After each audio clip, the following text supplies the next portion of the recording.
look spaced out, would you buy his story? Would you believe he had an eye infection? And yeah.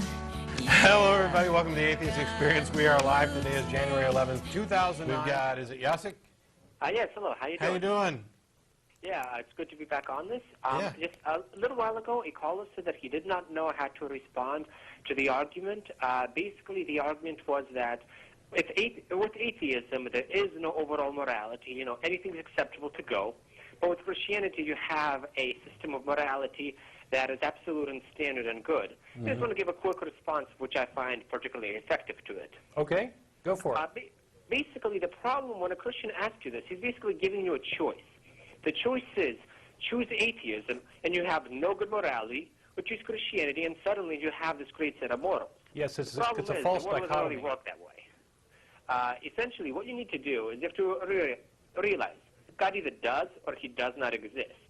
If he does exist, yes, us atheists, you know, we're screwed.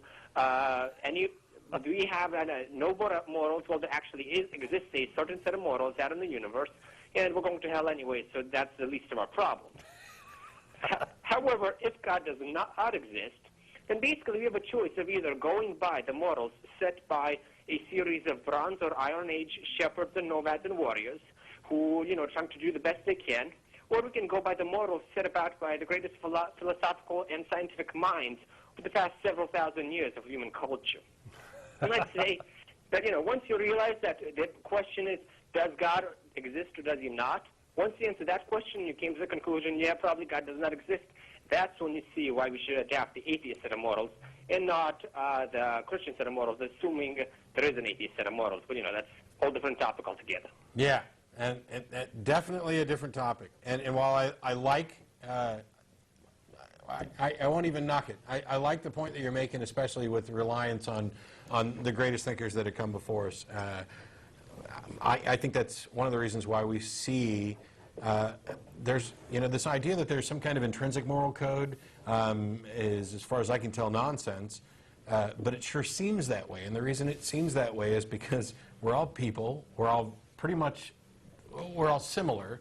We are often in similar circumstances. We have similar goals, life, health, etc.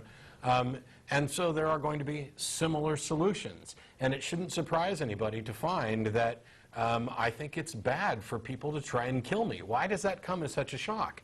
And that to be able to extend that very, very simple thing of I'd rather people didn't kill me or steal my stuff, extend that out to other people and find others who agree and build a society that uses that as its system of rules, didn't take any divine guidance.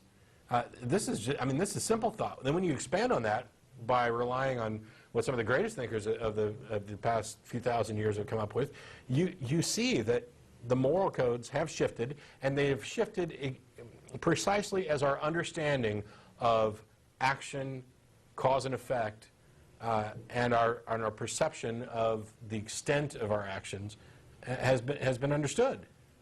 And I would add to that you know we're wired with a sense of empathy, so we can understand how it's going to feel to someone if I steal from you, if I harm you. It doesn't have to be an abstract thing. It can be something that we intuitively understand how other people feel, Yep. and our morality capitalizes on that very much. And another big thing to add to that is that nowadays, with morals, we understand what the point of morals is. It is specifically for the bettering of human society, you know, the society in which we live. Back at the time when the biblical morals were written, they didn't actually have necessarily everyone thinking of the best way to improve society, but just coming up with how the world works. And by knowing exactly why we're making the moral codes, we can do a better I think job. we'll probably do a better job. Yep. Exactly. Absolutely. All right, thanks a lot for the call, Jacek. Yep. Take care and great job. Thanks.